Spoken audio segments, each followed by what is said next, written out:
Rais wa Kongo Felix Tshisekedi pamoja na Kagame wamekutana uso kwa uso na kukubaliana kusitisha vita pale Kongo.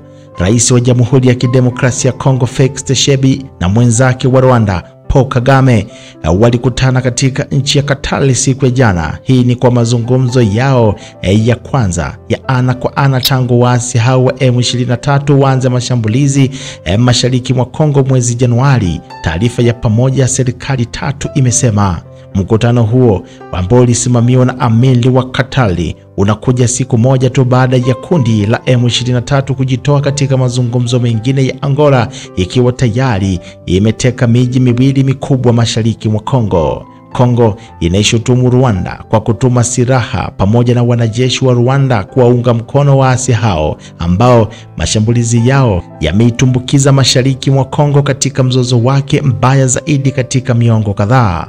Rwanda imesema kuwa vikosi vyake vinafanya kazi ya kujilinda dhidi ya jeshi la Kongo pamoja na wanamgambo ambao wanaishambulia Kigali, na imekana kuunga mkono kundi hilo. Nchi jirani zimekuwa zikifanya kazi ya kusuruhisha usitishaji wa mapigano, lakini jaribio la kuleta serikali ya Kongo pamoja na viongozi wa M23 pamoja katika mkutano nchini Angola siku ya Jumanne ilishindikana wakati kundi la M23 lilipojiondoa siku ya Jumatatu mchana.